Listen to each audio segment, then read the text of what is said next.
بسم اللہ الرحمن الرحیم۔ چند تصویریں سیرت کے البم سے۔ 5ویں تصویر، زندگی بشرط زندگی۔ مکہ سے مدینہ کی طرف چلیے تو راہ میں ایک چھوٹا سا قصبہ آتا ہے، اس کا نام بدر ہے، جہاں راستہ ساحل بحر احمر سے مڑ کر مدینہ کا رخ کرتا ہے۔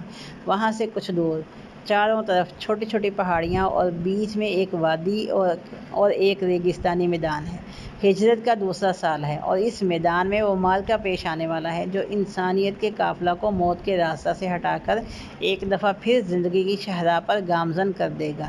ایک طرف اس وقت کی جاہلیت کے مرکز مکہ کے سارے بڑے بڑے سردار اور ان کی قوت موجود ہے، اور دوسری طرف وہ قوت موجود ہے جو بندگی رب کی دعوت پر 15 سال میں جمع ہوئی۔ اس میں وہ سرمایہ انسانی بھی موجود ہے جو مکہ سے چن چن کر جمع کیا گیا، وہ بھی جس نے مدینے سے اس پکار پر لبیک کہا۔ باطل کو غالب کرنے کے لیے 1000 کا لشکر ہے جس کے پاس گھوڑوں اور تلواروں کی کمی نہیں۔ حق کی حمایت کے لیے صرف 313 کی جمعیت ہے جس کے پاس صرف 2 گھوڑے ہیں اور تلواروں کی بھی قلت ہے۔ بدر کے اونچے ٹیلے پر حضرت سعد بن معاذ نے ایک سائبان بنا دیا ہے جس میں حضور صلی اللہ علیہ وسلم اپنے یار غار حضرت ابوبکر صدیق کے ساتھ تشریف رکھتے ہیں۔ رات آئی تو حضور کے جان باز ساتھی میٹھی نیند سو گئے، کیونکہ اللہ تعالیٰ نے ان پر نیند طاری کر دی تاکہ وہ خوف و ہراس سے نجات پائیں اور ان پر امن کی کیفیت طاری ہو جائے۔ لیکن حضور کو نیند کہاں؟ حضور صلی اللہ علیہ وسلم اپنے اس رب اور مالک کے آگے کھڑے ہیں جس نے آپ صلی اللہ علیہ وسلم کو اپنے کار رسالت کے لیے اس دنیا میں بھیجا تھا۔ کبھی دست بستہ کھڑے ہو کر مناجات کرتے ہیں، کبھی پیشانی خاک پر ٹیک دیتے ہیں۔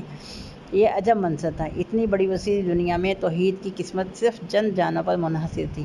حضور صلی اللہ علیہ وسلم پر سخت خضوع طاری تھا۔ دونوں ہاتھ پھیلا کر فرماتے ہیں، خدایا تو نے مجھ سے جو وعدہ کیا ہے اسے پورا کر۔ بے خودی اور محویت کے عالم میں چادر مبارک کندھے سے گر پڑتی ہے اور آپ کو خبر تک نہیں ہوتی، لیکن سجدہ میں گرتے اور فرماتے ہیں، خدایا اگر یہ چند نفوس آج مٹ گئے تو قیامت تک نہ پوجا جائے گا۔ شبلی نعمانی سیرت النبی جلد اول۔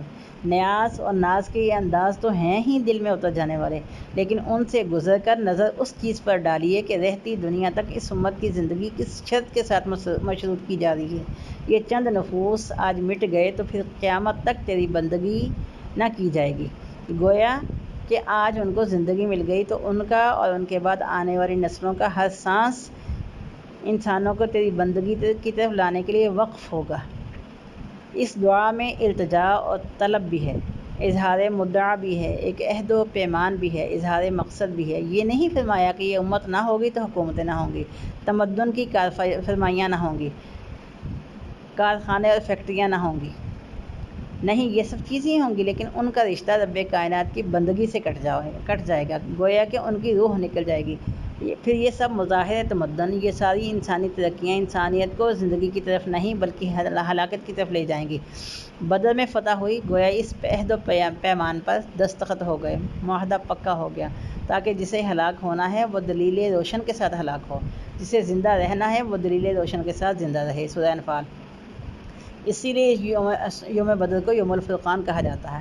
آج اس تصویر کو دیکھ کر آپ کو اپنے آپ سے ایک ہی سوال کرنا چاہیے، کیا ہم اس راہ پر گامزن ہیں جس پر چل کر ہم بھی اس نیاز اور ناز سے اپنے رب سے سوال کر سکیں، زندگی اور کامیابی کا، حیات و کامرانی کی بشارت کے مستحق ٹھہریں، خلافت ارضی کا وعدہ، غلبہ دین کا وعدہ، خوف سے نجات اور امن کا وعدہ، اور ایمان اور عمل صالح سے مسلح جماعت کے لیے جس کی کیفیت یہ ہو، یعبدوننی لا یشرکون بی شیئا ومن کفر بعد ذلک فاولئک هم الفاسقون۔ چھٹی تصویر، نشان منزل۔ اب دوسری تصویر دیکھیے۔ کار دعوت کا ابتدائی دور ہے۔ اب تک گنتی کے چند نفوس نے ہاتھ میں ہاتھ دے کر اتباع و اطاعت اور جہاد و جانساری کا عہد کیا ہے۔ جنہوں نے عہد کیا ہے ان پر مصیبتوں کے پہاڑ ٹوٹ پڑے ہیں۔ کسی کو گرم ریت لٹا کر پتھروں پر رکھ دیا جاتا ہے، کسی کو رسیوں اور زنجیروں سے باندھ کر گلیوں میں گھسیٹا جاتا ہے، کسی کو دہکتے انگاروں پر لٹایا جاتا ہے۔ انہی میں سے ایک حضرت خباب بن ارت ہیں۔ ان کو اس وقت تک انگاروں پر لٹائے رکھا کہ پیٹ کی چربی پگھل پگھل کر انگاروں کو بجھا دیا۔ یہ حضور صلی اللہ علیہ وسلم کی خدمت میں حاضر ہوتے ہیں۔ یہ تصویر اب ان کے الفاظ میں دیکھیے۔ اللہ کے رسول صلی اللہ علیہ وسلم خانہ کعبہ کے سایہ میں دیوار سے ٹیک لگائے ہوئے بیٹھے تھے۔ آپ صلی اللہ علیہ وسلم کی چادر آپ کے سر کے نیچے تھی۔ میں نے آپ سے اپنی حالت اور مصائب کا گلہ کیا اور عرض کیا، آپ صلی اللہ علیہ وسلم ہمارے لیے نصرت طلب نہیں کریں گے؟ کیا آپ ہمارے لیے دعا نہیں کریں گے؟ میری یہ بات سن کر آپ سیدھے ہو بیٹھے۔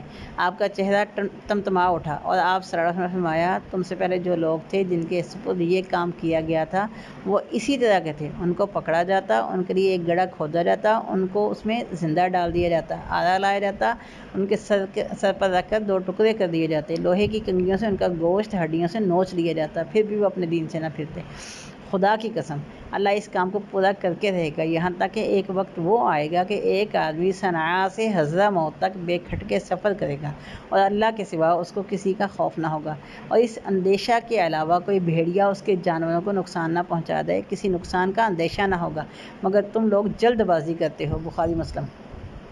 اس دنیا میں اور اپنی دعوت کی منزل سر کی آنکھوں سے دیکھیے، ایک صرف خدائے واحد کی بندگی اور دوسرے اس کے نتیجے میں ایسا معاشرہ جہاں انسان ایک دوسرے انسان پر ظلم نہ کر سکے، طاقتور کمزور ہو جائے اور وہ کسی کا حق مارے یا کسی پر ظلم کرے اور کمزور طاقتور ہو جائے، اگر اس کا حق مارا جا رہا ہو، اس پر ظلم کیا جا رہا ہو، ایک بکری بھی کسی دور افتادہ علاقے میں بھوک سے مر جائے تو اس کے تصور سے حکمران لرزہ بر اندام ہو۔ سوچئے کیا آپ کی دعوت اور پیغام ان مناظر کی نشاندہی کر رہے ہیں؟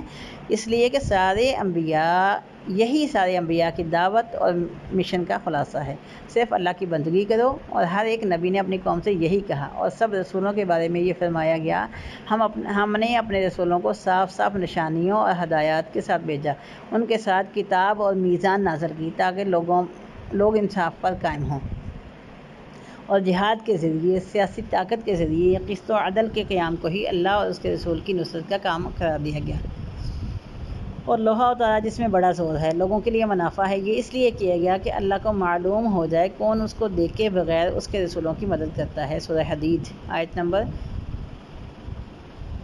57۔ 7ویں تصویر۔ آئے اشاک وعدہ فردا لے کر، ہمارے اور آپ کے لیے اس کار دعوت کا اصل حاصل اس نظام عدل کے قیام سے ماورا ہے۔ لوگ اس وحدہ لا شریک کی بندگی قبول کریں یا نہ کریں، قسط اور انصاف پر مبنی معاشرہ وجود میں آئے یا نہ آئے، ہماری یہ منزل تو بالکل کھری ہے کہ اس کا ہاتھ سے جانے کا سوال ہی نہیں۔ یہی ہماری اصل کامیابی ہے، یہ منزل ہے جنت کا حصول اور نار جہنم سے نجات۔ یہ ضرور ہے کہ اس مقام کا پختہ وعدہ انہی سے کیا گیا ہے جو انسانوں کو بندگی رب اور قسط کی طرف لانے کی جد و جہد میں اپنا سب کچھ لگا دیں، حتیٰ کہ اپنی جان کی بازی بھی لگا دیں، لیکن اصل منزل اور مقصود ہے یہی جنت۔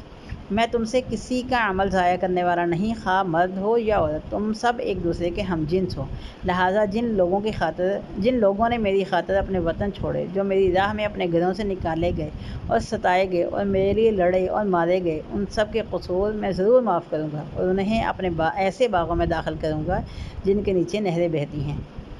سورہ آل عمران آیت نمبر 195۔ دیکھے بغیر اس جنت کا ایک حقیقت بن جانے کی، اس کے عوض ساری زندگی کا سودا چکا دینے کی، اس کی طلب میں سب کچھ لٹا دینے کی، اس کی طرف لپک کر دوڑنے کی، یہیں اس کی خوشبو سونگھنے کی، اس کے میووں کی طرف ہاتھ بڑھانے کی۔ اتنی تصویریں میرے البم میں ہیں کہ ان کو اس وقت کھانا ممکن نہیں، پھر کسی وقت میں آپ کو البم کے اس حصے کی سیر کراؤں گا۔ چند مناظر جلدی سے دیکھ لیجئے۔ یہ انس بن نضر ہیں رضی اللہ تعالیٰ عنہ۔ رسول اللہ صلی اللہ علیہ وسلم کی شہادت کی افواہ سن کر بھی جنت کی ایسی خوشبو احد کے پہاڑوں سے آئی کہ حوصلہ پست نہ ہو، زخموں سے چور جسم کے ساتھ جنت کی طرف روانہ ہو گئے۔ یہ عمیر بن حمام ہے رضی اللہ تعالیٰ عنہ۔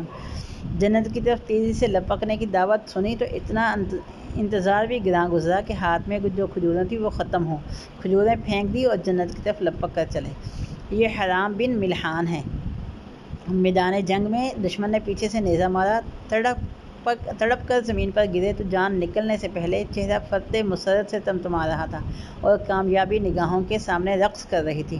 زبان پر یہ الفاظ تھے: فزت برب الکعبہ، رب کعبہ کی قسم، میں تو کامیاب ہو گیا۔